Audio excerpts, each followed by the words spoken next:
Hello， 大家好啊！今日咧我係想分享一啲凍膜嘅，咁當中咧就有一啲係試用啦，有一啲咧就係自購嘅。咁好啦，我哋而家開始啦。首先第一樣想分享嘅咧就係呢兩啱係同一隻牌子嘅，咁俾大家睇下先。呢一啱咧就係蘆薈蝸牛保濕修護凍膜，跟住咧就到呢一啱啦，同一隻牌子。呢一啱咧就蝸牛玻尿酸保濕修護凍膜。咁呢兩啱咧都係我收到嘅試用品嚟嘅，咁大概係3-4個月前收到噶啦，係夏天嘅時候收到嘅，我已經試咗好耐噶啦。咁但係咧蘆薈呢一啱啦，我首先講下呢兩啱我對佢有啲咩功效啦嚇。蘆薈呢一啱咧，我就敷咗大概3-4次度咧，我已經停咗喺度噶啦，而家仲有半啱喺度係冇敷噶啦。點解我唔敷咧？呢啱咧就差唔多敷晒噶啦，咁但係呢啱咧就剩翻好多都冇敷。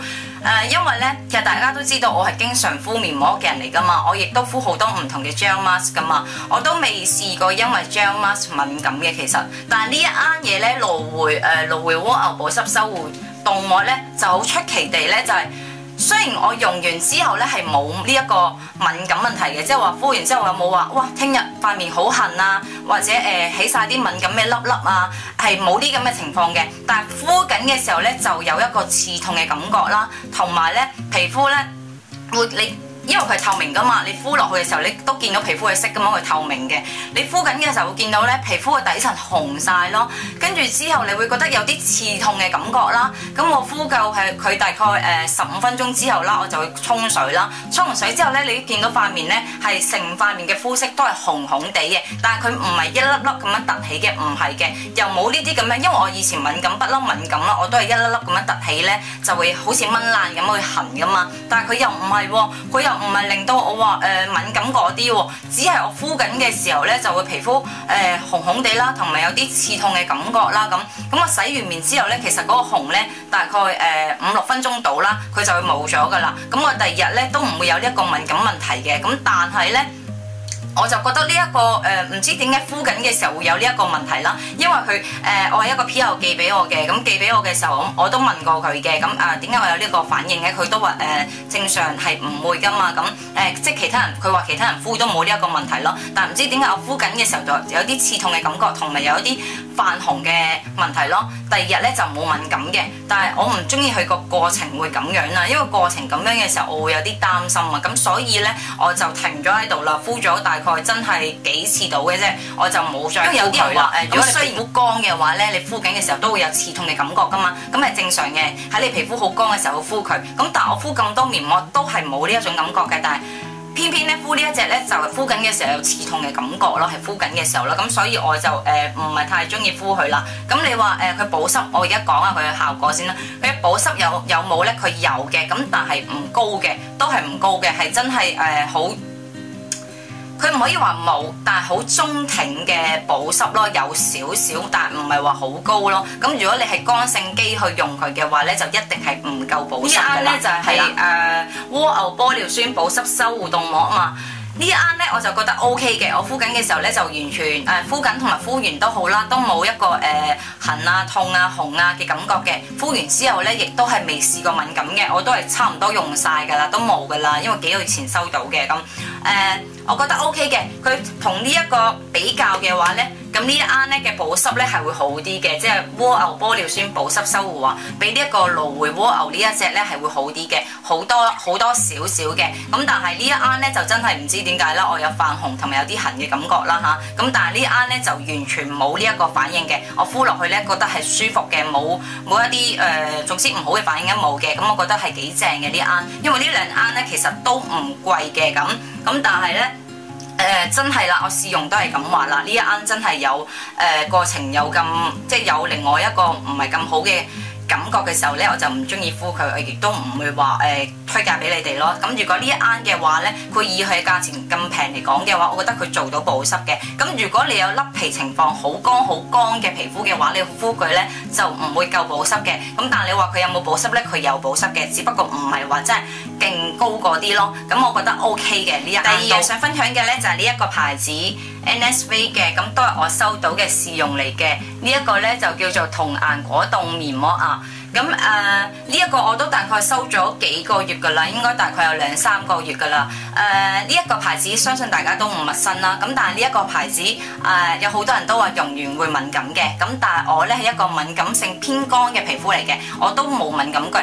我喺上年嘅時候，大概差唔多1年前度啦，我就用過佢嘅 Q10 嗰隻嘅 Q10 嗰隻凍膜嘅，我都係冇敏感嘅。喺上年嘅時候我都分享過嘅，我用都係冇敏感嘅。我唔知點解好多朋友都話用呢一隻牌子都話會敏感啦，但係我一個敏感性偏乾嘅皮膚又薄啦，咁但係我用佢2隻啦，我用佢2隻啫 Q10 同埋呢一隻嘅啫，其他我未用過嘅。咁呢2隻我目前到而家啦，我用咧我都係未試過因為佢而敏感嘅。咁當然啦，敏感呢一個問題咧係真係要因為始終每個人咧嘅敏感嘅根源啊嘅起因都係唔同噶嘛。我咧就係一個好容易受到外來嘅刺激而敏感嘅人，即係例如雨水，啲雨水好污糟噶嘛，我又會好容易痕嘅。咁或者去一啲污糟嘅地方，俾啲風一吹埋嚟咧，啲污糟嘢我又會好容易痕嘅。我係一個好容易受到呢啲咁外來嘅刺激而敏感嘅人咯。咁所以個個嘅敏感根源都唔同咯。咁對於我嚟講啦，我真係敷過佢2款嘅啫。我唔知啦，我唔知好多人話敷佢敏感係敷佢邊一隻而敏感啦。但我敷過佢 Q10 同埋呢一隻咧，我都係冇敏感嘅。咁呢一隻咧就話入邊咧係有白玫瑰啦、紅玫瑰啦，同埋一個黑玫瑰啦。入邊同埋有一個有一個保濕嘅成分啦，同埋有一個維他命 B5 嘅成分喺入邊嘅。咁我敷佢咧我覺得啦，其實咧呢一隻牌子咧，佢所有嘅凍膜咧都話可以去到一啲黑頭噶嘛。咁我上年用佢嗰隻 Q10 同埋呢一隻啦，我覺得佢去黑頭情況咧同 Q10 嗰隻咧係一樣嘅，即係唔會好高咯。佢又唔係話完全冇話褪到啲黑頭，佢係褪到啲咁多嘅啫。如果你話係好誇張、好嚴重嘅黑頭嘅話，佢一定唔會幫你褪得晒嘅。佢褪到少少，佢唔係冇，但係有啲咁多褪到少少啫。唔會話好勁嘅效果咯，即係少少佢係做到嘅。咁另外啦，佢嘅效果係點咧？我覺得佢嘅保濕效果咧就不過不失嘅，即係唔會話，即係當然啦。你同呢一個牌子去呢一隻牌子嘅比較嘅話咧，我覺得佢嘅保濕效果係好過呢一隻嘅。咁再加埋啦，因為佢有紅玫瑰啦、黑玫瑰啦、白玫瑰啦，咁我覺得咧敷完佢之後咧，佢就話會有一個入邊都有一個美白嘅成分噶嘛。佢就話會幫你做到一個美白啦，咁但係我覺得佢咧就冇做到美白嘅，咁但係咧我就覺得敷完佢之後咧就有一個少少嘅均勻膚色咯，少少咁多啦，即係你會覺得皮膚有少少透透地紅啊，紅潤咗啊，之後同埋保濕咗啊，咁但係你話有冇美白到係冇嘅，咁我覺得不過不失嘅係幾好嘅，咁但係咧就你大家用完會唔會敏感咧？就真係試過先知，我自己都唔清楚，因為呢一隻牌子好多人都話用完會敏感啊嘛，但係我用完咧就真係未試過因為佢而敏感嘅，咁所以就大家自己去衡量下啦。我覺得就 OK 嘅。之後要分享嘅咧就係呢一個牌子嘅，大家應該都對佢唔陌生啩，因為有好多blogger 或者 YouTuber 都試過用過噶啦。我都係好耐之前，應該幾耐咧？應該有5個月啦，定係唔知4、5個月之前收到嘅試用嚟嘅。我當初咧係收到嘅試用嚟嘅，但係而家已經係自購噶啦，我已經係自己去買噶啦。咁點解我會買咧？呢一隻嘢咧，因為佢咧就係一個美國嘅醫學美容有一個醫生咧創出嚟嘅所研製嘅嘅 gel mask 嚟嘅，咁所以咧佢可以屬於係一個醫學嘅品牌嚟嘅。咁佢咧就話用完啦，你會做到一個保濕啦，去到黑頭啦，同埋會幫你淡化黑色素啊，咩淡化斑啊，跟住之後同埋你嘅膚色不均嘅。咁我敷完之後，我覺得點解我會自購咧？會扣咗，因為我之前收到佢試用寄咗1盒俾我嘅時候，我用完之後，因為佢1盒得6片嘅啫，咁你每次用嘅時候咧就用1包嘅啫，1包份量搽晒成塊面嘅。咁我用完佢1盒之後咧，我就自己回購咗，我應該而家回購咗大概有4、5盒到啦。咁點解我覺得會會回購會好用會咁好用呢？就係因為我用完之後啦，講下佢嘅介紹啦，佢就話可以保濕啦，保濕呢係一定有嘅，咁但係呢唔會話真係超勁啦嚇，OK 嘅保濕係過得去嘅，我覺得係唔差嘅。咁佢話去唔去到黑頭呢？我覺得佢係去到黑頭嘅。如果黑頭嚟講嘅話，我覺得佢比 NSV 啊或者呢一隻嚟講都好啦，佢係比呢兩隻呢好少少嘅，都會再黑頭再褪多少少出嚟嘅。咁跟住之後啦，佢話有冇淡化呢個斑點嘅話，咁當然啦，我唔覺得斑點係可以，即係你有雀斑嘅話啦，我從來都唔覺得。如果你有雀斑嘅話，可以靠護膚品或者靠呢一個 mask 可以幫佢整走咯，我唔覺咯。咁你話淡化少少嘅話，我覺得淡化呢一樣嘢咧就好取巧嘅，我唔知點為之淡化喎，有冇真係好勁淡化我又唔覺嘅。咁所以淡化呢樣嘢咧，我就唔覺得即係有淡化到斑斑嘅咁。但係咧，佢話膚色不勻啦，咁我覺得呢一啱咧，呢一隻牌子咧對於我啦，如果我嗰排啦，皮膚係好唔穩定嘅，即係例如我。經期到嘅時候，大家都知道經期到嘅時候咧嘅皮膚會好唔穩定噶嘛，有啲人會生暗瘡啊，跟住同埋嚟 M 期間嘅時候咧，皮膚會出得油多啲啊，跟住同埋咧嗰段時間皮膚會暗啞啲啊咁樣嘅，跟住之後咧，當我皮膚好暗啞嘅時候，我覺得冇乜光澤，因為我本身皮膚都係白嘅，咁同埋咧我有時啦，即係如果皮膚好好嘅時候咧，我會有一啲光澤出嚟嘅。咁當我皮膚冇乜光澤嘅時候咧，我就會真係好依賴一啲面膜去敷面膜嘅，因為敷面膜可以即時見到效果，同埋你 keep 住敷嘅話會有好好嘅效果可見噶嘛。咁但係敷完佢之後咧，我覺得咧敷一次咧係好明顯嘅美白，好明顯嘅膚色均勻啊！佢真係做到佢呢樣嘢咯。我覺得敷完佢保濕啦係有啦。再加埋咧就係我最中意佢嘅原因咧，就係因為我敷完佢之後，皮膚真係就算你都知男人咧望女人嘅話，你我皮膚有冇點呢個男人唔會識睇噶嘛，只要話你暗瘡嘅話就會覺得哇你皮膚好差喎。咁如果你皮膚冇乜暗瘡嘅話，佢唔會望到你有啲咩問題噶嘛。但我敷完佢之後咧，連我老公都話咦。每次我敷完佢之後，我老公都話：皮膚好似白咗喎！咦，皮膚好似白咗！我本身皮膚都咁白噶嘛，但我每次敷完佢出嚟洗完面出嚟咧，我老公都睇得出我皮膚係白咗嘅咯。係即係佢唔係話白到好誇，但係咧望埋去咧，成個膚色好均勻啦，有光澤啦，係啦，就係呢樣嘢啦。咁你話保濕，我頭先都講過啦，佢保濕係一定有嘅，咁但係冇話好勁嗰啲啦。咁如果你皮膚係好乾嘅話，超乾嗰啲，即係乾到甩皮嘅話，你當然唔可以靠一塊咧，咁就可以話完全好保濕咯。咁如果你皮膚好乾嘅話咧，你就連續敷佢2-3日啊，或者3-4日啊咁樣嘅，咁樣去敷嘅，咁你就會見到你嘅即係好乾嘅情況有一個明顯嘅改善噶啦。如果你話靠一包咧，咁就未必得噶啦，咁但係我覺得佢唔差嘅，保濕都真係唔差嘅，係啦，所以我中意佢嘅原因咧，就對於我膚色不勻嗰度咧，一敷咧每次敷親都係有一個好好嘅效果嘅，咁仲有一個就係佢嘅唯一嘅少少缺點啦，就係大家都見到啦，你可以話咧佢好衞生嘅，衞生咧就係因為佢一包獨立包裝，每次用嘅時候咧，唔使好似呢啲咁樣一啱咁樣咧，全部開封晒啊嘛！你每次用嘅時候咧，就咁樣攞一包搣開佢一包嘅份量，搽晒成塊面嘅。咁但係我覺得呢一樣嘢係衞生嘅。咁同埋有一個缺點咧，少少嘅缺點咧，就係因為我覺得佢嘅份量咧唔夠多啊，即係爭少少啊。即係例如我搽嘅話，我覺得可以話啱啱好，但係咧唔會話真係多少少咯。我希望佢會多少少咯，因為我塊面咧其實都唔算話好大啊，咁但係我額頭都唔算好高噶嘛，都係低額頭噶嘛。咁但係我覺得如果你啲人塊面大啲嘅話，咁如果額頭高啲嘅話，咁咪唔夠搽咯。即係我覺得佢嘅份量係可以改下咯，可以改下個份量會多翻少少會好啲咯。我覺得略為嫌佢嘅份量少咗啲啊。咁係啦，咁整體嚟講嘅話，其實我係推介嘅，因為我自己都回購咗4-5盒噶啦，因為佢對於我嘅美白，即係膚色不勻嗰度咧，係每次敷親都有效果，咁所以我係好推介一個。之後要分享嘅咧就係寶藝嘅，係啦，寶藝嘅咧我有2盎嘅，係啦，咁首先講咗略講下呢1盎先啦，呢1盎咧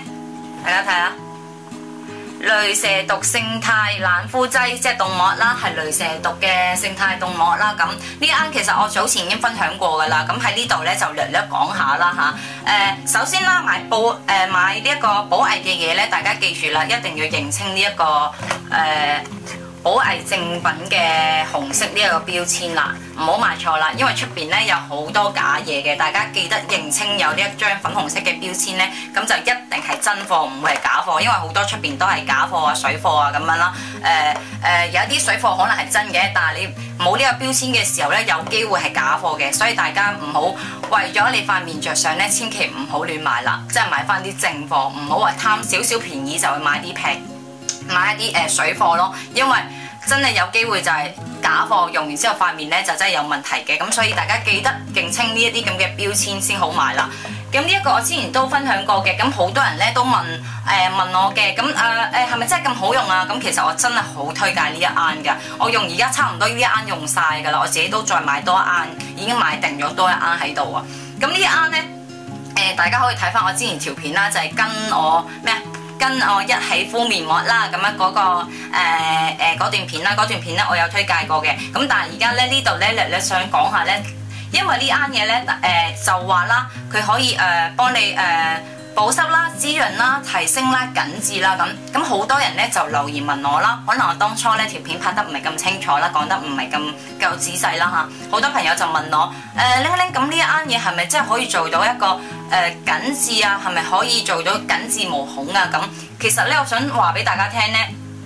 佢可唔可以緊緻毛孔咧？佢係可以有少少緊緻毛孔嘅功效嘅，但係你話用完之後有冇好明顯嘅緊緻功效咧？佢又唔係嘅。但係你 keep 住用嘅時候，當然要慢慢